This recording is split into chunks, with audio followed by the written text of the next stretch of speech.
ہمیں جوائن کیا ہے سینئر تجزیہ کار حبیب اکرم صاحب سے ان سے بات کرتے ہیں اور ان کا تجزیہ لے لیتے ہیں۔ حبیب صاحب، کہیے گا کہ اسد کیسر کی اس پریس کانفرنس کو آپ کس طرح سے دیکھتے ہیں؟ کیا اسد کیسر نے سابق چیئرمین پاکستان تحریک انصاف کو کنونس کر لیا ہے کہ اب بات چیت سے ہی مشکلات حل ہوں گی؟ دیکھیے، یہ کہنا تو ابھی مشکل ہے، لیکن بہرحال ایک پارلیمانی پروسیس ہے، الیکشن میں حصہ لیا ہے پاکستان تحریک انصاف نے، اور اگرچہ بڑے مشکل حالات میں لیا اور اس کے باوجود سب سے بڑی پارٹی بن کے سامنے آئی ہے اور دھاندلی پر بھی احتجاج وہ کر رہی ہے، لیکن اس کے ساتھ ساتھ سب سے بڑی پارلیمانی پارٹی ہونے کے ناطے اس کا یہ فرض تو بنتا ہے کہ یہ بھی اپنا وزیر اعظم کا کینڈیڈیٹ لانچ کرے، چاہے انہوں نے حکومت بنانی ہے یا نہیں بنانی، لیکن وزیر اعظم کا امیدوار کا لانچ کرنا تو بہت ضروری ہے۔ تو لہٰذا آج انہوں نے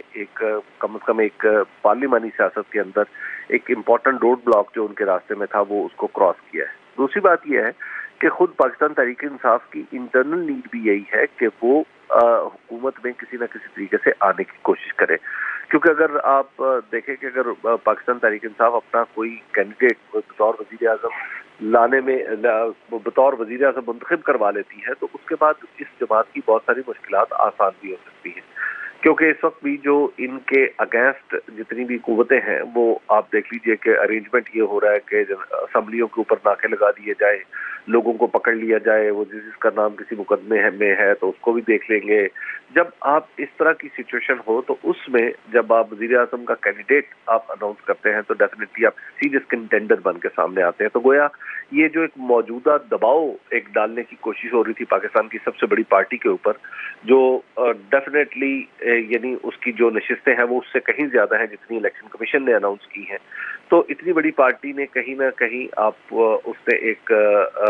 فائٹ بیک تو کرنا ہے۔ تو لہٰذا آج انہوں نے عمر ایوب کو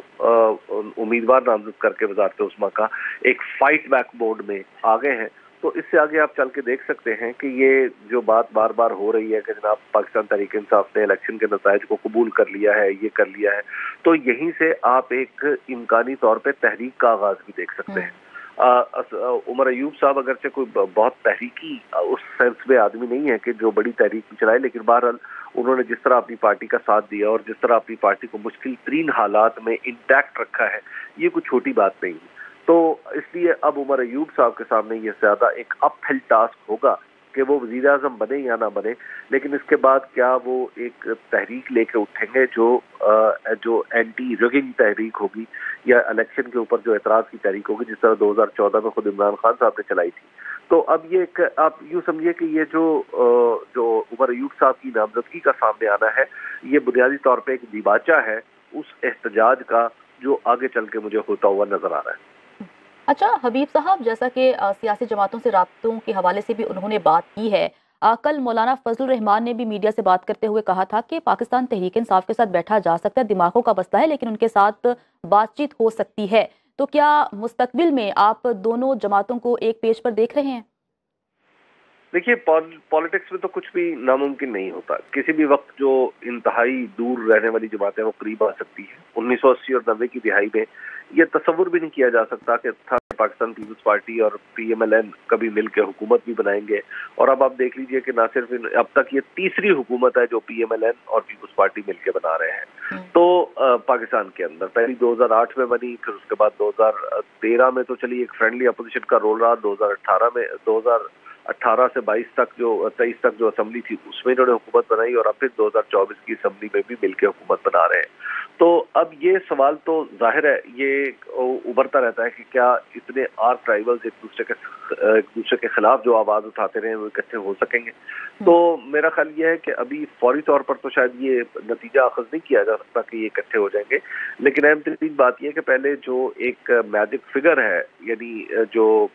کیا ان کے ساتھ دوسری پارٹیاں باقاعدہ طور پر اتحاد میں آئیں گی یا نہیں آئیں گی، یہ اگلا سوال ہے۔ اسد کیسر صاحب اب جب رابطہ کریں تو اس کے بعد پھر وہ کن جماعتوں سے رابطہ کرتے ہیں، یہ ایک دیکھنے کی بات ہے۔ اگر ہم دیکھیں کہ پی ٹی آئی نے اب تک کا جو موقف اس کا ہے، وہ کہتے ہیں کہ پی ایم ایل این سے بات نہیں ہو سکتی، پیپلز پارٹی سے بات نہیں ہو سکتی اور ایم کے ایم سے بات نہیں ہو سکتی، تو اگر ان تین جماعتوں کو نکال دے تو باقی جتنی بھی جماعتیں ان کی نشستیں اتنی نہیں بنتی کہ وہ حکومت بنا سکے۔ تو یہ ایک ابھی آپ سمجھیے کہ ابھی ایک ابتدا ہے،